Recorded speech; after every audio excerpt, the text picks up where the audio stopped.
Who would have thought that one of the more enduring family movies to come out in the last 20 years or so would come from Brett Ratner and star Nicolas Cage?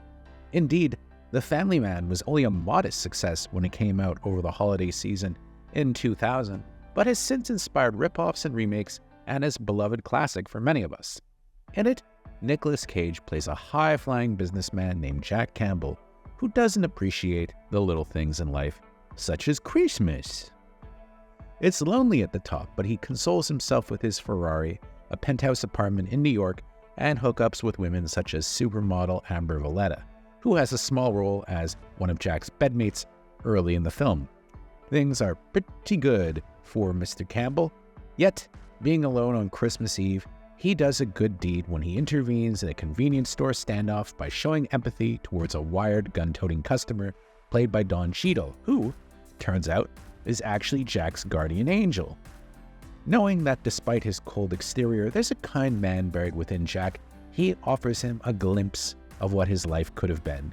You see, 13 years ago, Jack decided to take a prestigious internship in London rather than stay behind in New York with his college sweetheart Kate, played by Téa Leoni.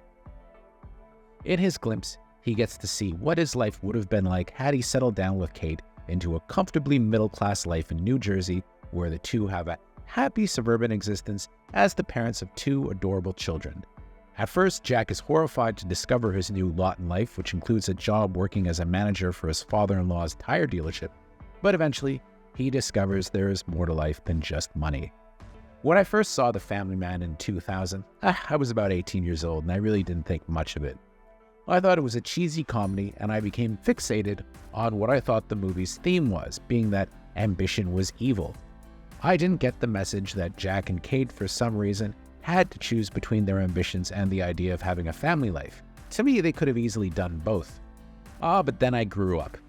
20 years later, the film plays as a much more bittersweet story, with it being the sad tale of a man with regrets who gets a glimpse at what his life might have been like had he taken another path. I don't think there's any one of us listening or watching this that doesn't ever wonder what life might have been like had we made different choices. What would have happened had I taken or not taken a specific job? How about that relationship I let end? What would have happened had I fought for it? Would I be better off? Would I be miserable? Does perhaps portray the life that Jack didn't choose as a little too rosy. Being a suburban dad with a job you don't like isn't necessarily the easiest thing in the world to be, and the movie is flawed in that it portrays Jack and Kate's life together as impossibly idyllic. After 13 years together, they're shown to still be head over heels in love with each other, with Leoni's Kate an angelic character seemingly without any ambition whatsoever beyond her family, and no character flaws at all. I mean, Jack vanishes on Christmas morning without a word, and instead of yelling at him like pretty much anybody's wife would, she gives him a big hug and tells him how worried she was about him, despite him vanishing in front of her in-laws on Christmas Eve. I mean, to me, that makes the movie kind of almost science fiction to a certain extent, but I digress. Yet no one could deny that the movie works, with the casting for this particularly on point. While a lot of us look at Nicolas Cage now as lovably eccentric, he's said in recent years that he always gets frustrated getting cast in all these heavy films and that he wishes someone would allow him to be funny again. He did get to be funny recently with Dream Scenario, but it's still a pretty heavy, dark movie. Indeed, he did a few really nice comedies in the late 90s and early 2000s, including Honeymoon in Vegas, Guardian Tess, Trapped in Paradise, and this one. He was wonderful at being soulful and vulnerable. He's utterly convincing as both the hard-driving businessman version of Jack and the softened family man that he becomes. When his glimpse ends, it's kind of heartbreaking, with Cage conveying a palpable sense of loss. He's matched by Téa Leoni, who plays his dream wife and is so likable and sweet that I'm surprised she never became a bigger name in the movies. While Brett Ratner is somewhat despised and cancelled now thanks to both his off-screen behavior as well as a whole slew of really terrible movies, The Family Man is by far his best film outside of perhaps the first two Rush Hour films. He maybe packs on the schmaltz a little too much, but he surrounds Cage with a top-shelf supporting cast, including the also cancelled Jeremy Piven as his best friend and neighbor, a very young Kate Walsh, Mary Beth Hurd, Saul Rubinek, Harvey Presnell, and many more. Plus there's Don Cheadle as his guardian angel. It also has a soothing score by Danny Elfman and some fun needle drops, especially Chris Isaac's Wicked Game, which of course was the theme song to one of Nicolas Cage's best movies, Wild at Heart.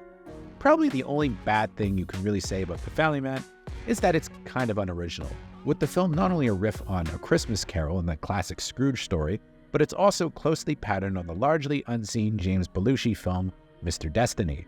Although the difference is, in Mr. Destiny, he gets to see what his life would have been like had he been actually more successful rather than kind of the suburban family man version. So it's like a reverse riff.